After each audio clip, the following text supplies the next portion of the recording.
जय श्री कृष्णा। आज की कहानी बहुत ही शिक्षाप्रद है, तो इसको अंत तक जरूर सुने।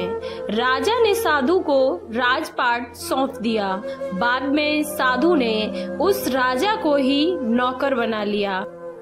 कुछ लोग अपने काम को बोझ समझते हैं और किसी भी तरह उसे टालने की कोशिश करते रहते हैं या करते ही नहीं हैं, तो बहुत ही खराब तरीके से, जबकि वो काम बोझ नहीं बल्कि उनकी अपनी जिम्मेदारी होती है।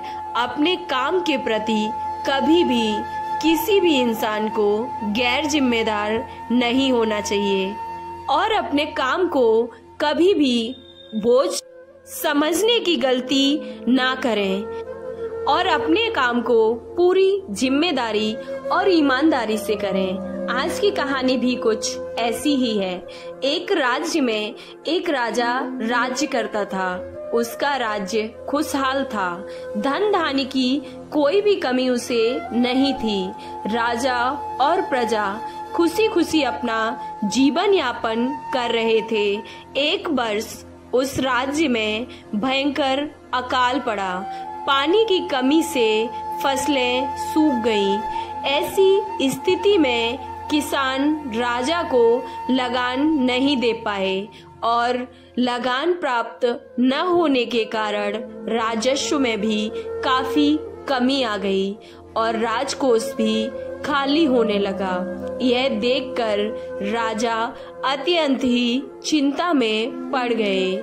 हर समय वह सोचते रहते कि राज्य का खर्च कैसे चलेगा, अब राज्य का क्या होगा। अकाल का समय निकल गया। स्थिति अब सामान्य हो गई थी, किंतु राजा के मन में बड़ी ही चिंता घर कर गई कि हर समय उसके दिमाग में यही रहता था कि राज्य में पुनः अकाल न पड़ जाए। अगर ऐसा हुआ तो क्या होगा। इसके अतिरिक्त भी राजा अन्य चिंताओं से भी घिरे रहते थे।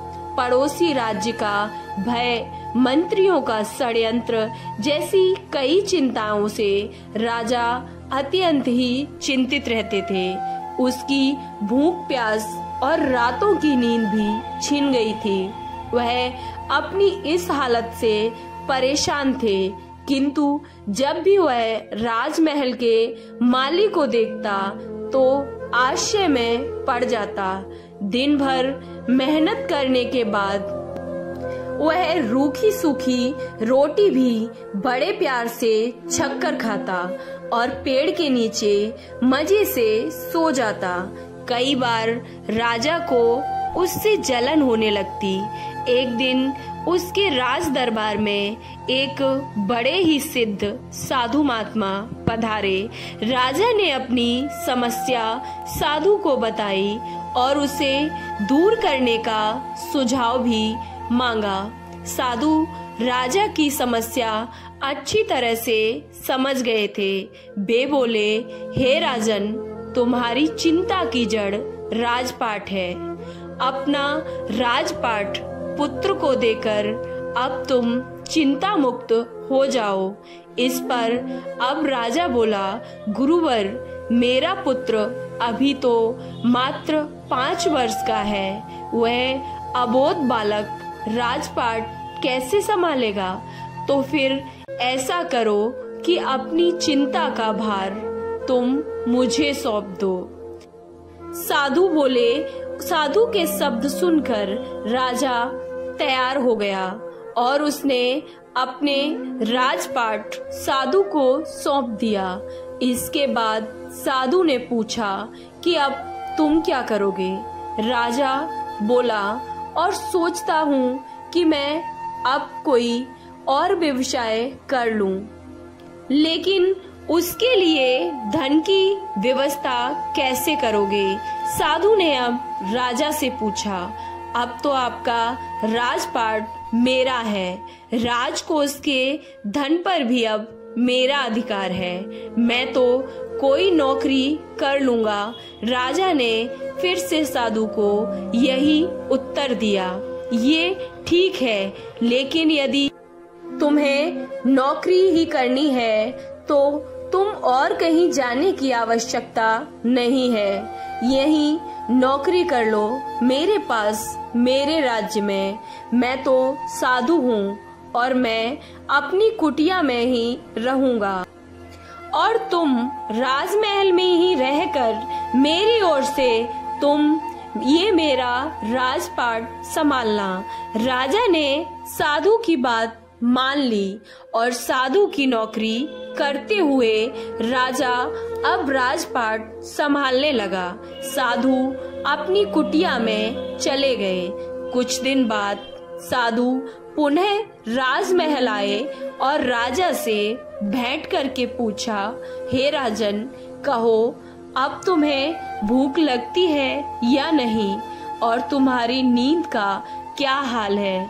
गुरुवर, अब तो मैं खूब खाता हूँ और गहरी नींद भी लेता हूँ। पहले मैं राजपाट का कार्य करता था, अब भी करता हूँ। फिर ये परिवर्तन कैसे आया, ये मेरी समझ से बाहर है। राजा ने अपनी सारी स्थिति साधु को बताते हुए साधु से प्रश्न पूछ लिया। अब साधु महात्मा मुस्कुराते हुए बोले, हे राजन, पहले तुमने काम को बोझ बना लिया था और अपने उसी बोझ के नीचे तुम दबते जा रहे थे। हर समय अपने मानस पटल पर ढोया करते थे, किंतु राजपाट मुझे सौंपने के उपरांत तुम समस्त कार्य अपना कर्तव्य समझकर करते रहे, इसलिए तुम चिंता मुक्त हो। जीवन में जो भी कार्य करें और अपना कर्तव्य समझकर करें, ना कि उसे बोझ समझकर। अगर हम काम को बोझ समझ लेंगे तो निश्चित रूप से उससे दूर होते चले जाएंगे। यही चिंता से दूर रहने का एक सर्वोच्च तरीका है, जिसे आप भी अपनाएं। आपको ये कहानी कैसी लगी? अच्छी लगी तो वीडियो को लाइक, चैनल को सब्सक्राइब जरूर करें और कमेंट बॉक्स में जय श्री कृष्णा, राधे राधे अवश्य लिखें। श्री कृष्ण जी आपकी सभी मनोकामनाएं पूर्ण करेंगे। जय श्री कृष्णा, राधे राधे।